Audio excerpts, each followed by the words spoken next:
Well, hello and welcome to the CDO Magazine interview series. I'm Jim Kruger, Chief Marketing Officer at Informatica. And today I have the pleasure of speaking with Mark Clare, the Chief Data Officer at Quest Diagnostics. Mark is a seasoned veteran. He's been a CDO for over 15 years with companies like JP Morgan, HSBC, AstraZeneca, Evernorth, and now Quest Diagnostics.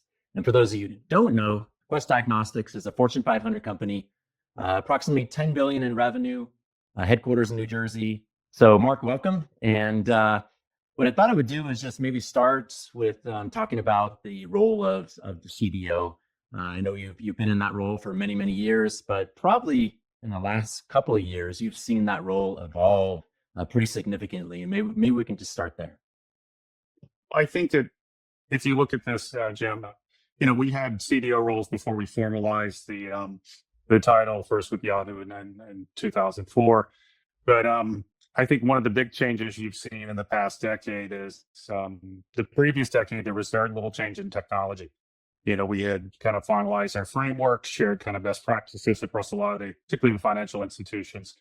But, from my perspective, there's been at least 8 significant technology changes in the last 10, 12 years. And with each one comes a set of challenges for CDOs of how they build solutions for businesses, whether it's down in the data stack, whether it's up in the analytics and insight stack, but how they need to formulate a strategy, how you would design and build a solution, the cost of that, the time it would take, the talent you need for that. That's changed significantly in recent years. And it's put a lot of pressure on organizations through, I'd say, started the pandemic to get insights out much more rapidly. I mean, we saw during COVID, particularly in healthcare, we had the sudden need to turn months into minutes in terms of a lot of our insights, a lot of our analytics. And I haven't, across really any industry, in any CDO I talk to, any PR I talk to, I haven't seen that business appetite of doing it rapidly diminish post-COVID.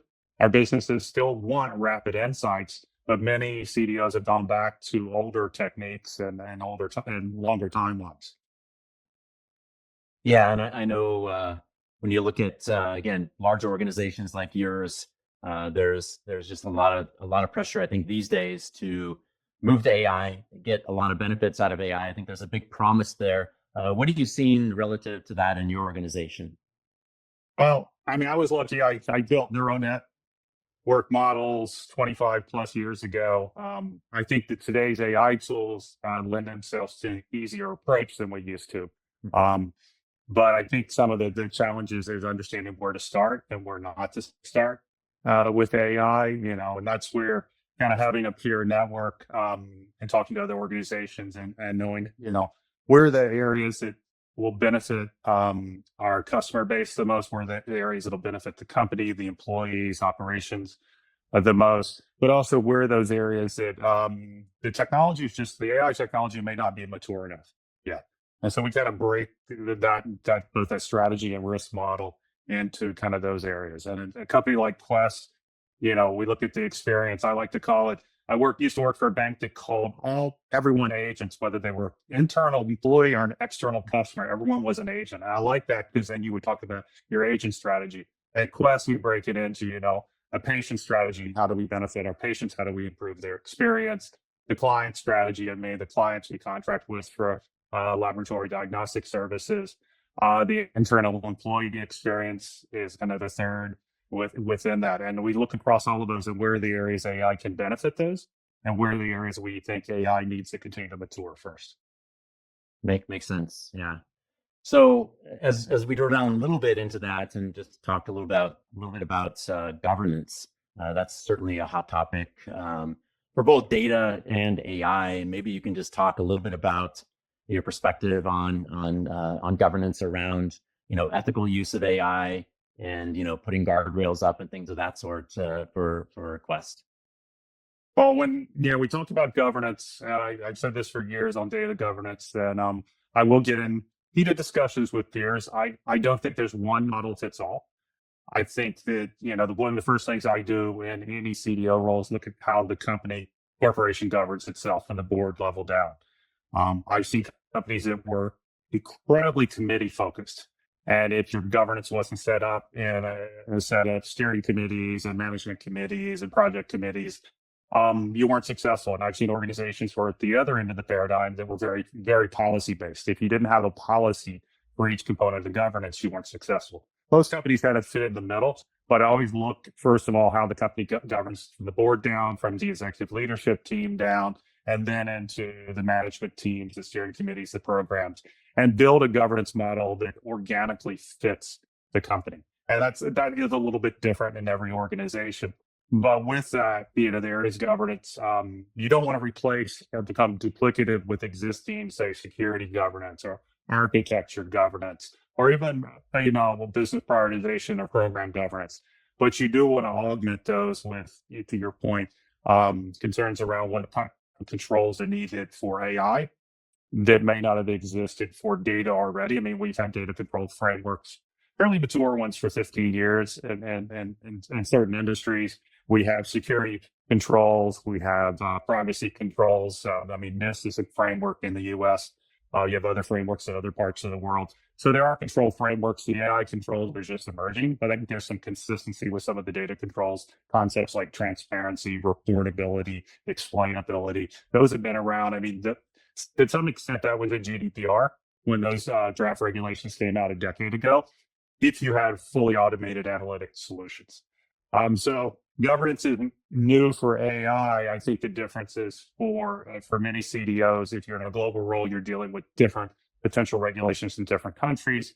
For those in a role in the US, you potentially are dealing with slightly different regulations state by state, and understanding what that means, and also understanding, how to design. Do you design for the least common denominator, or do you design this geographic region by geographic region or market by market? And then how do you build the internal governance to decide what AI use cases to take on, which ones not to take on, or how do you prioritize? And I think in some cases, relative to impact and value, you don't find that out until something bad happens in some cases. But how do you on sort of the proactive side of things, how do you guys measure the impact of putting governance in place and making sure that, again, the teams are focused on the right things and the types of tools that you might use to measure the impact? Yeah. I mean, I was lucky. I can't remember which one of my mentors, but I learned a framework probably 20 years ago across 3 dimensions: value, cost, and risk. And in any data strategy, now AI strategy, I try to look across those dimensions. And most organizations are going to have a balance across the 3. And certain, like financial services post the 2008 financial crisis, the strategies were, I would say, more heavily risk-based and control-based strategies for several years. But, you have to look at the organization's priorities, the industry, and the industry's kind of trends and priorities, and balance that. But I do believe if you kind of break those 3 out and look at the value-based initiatives and the value-based programs, look at cost. And I talk to too many CDOs who don't look at cost. I'll put it in perspective. I funded a $100 million program and self-funded that program for 3 years on cost savings, and actually gave back a significant amount of money back to the organization at the end of 3 years. So there's a lot of cost opportunities out there, particularly as you look to modernize infrastructure and other technologies.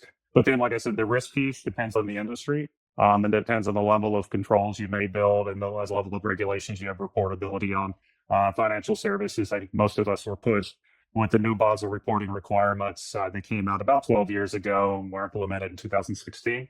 Because that's forced us to take a lot of what I call foundational or pragmatic data management concepts like a governed data architecture, metadata, data lineage, level of transparency and reportability. Those were concepts, and suddenly, from a regulatory standpoint, we had to build to. But yet, and many of us included that as part of our overall kind of data foundation and our strategy. So depending on the company and the industry, you can balance, like I said, the kind of the risk side with the value side and the cost side. And I'm still a huge believer that any risk side, control side, data activity I take is actually going to enable value at some point if you think through it. So I always try to take this back to what we're enabling and be able to build a scorecard in which we can report what we're enabling. Agree.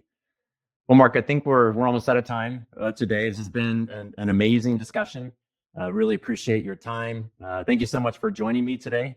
And for more interviews and insights, please visit cdomagazine.tech.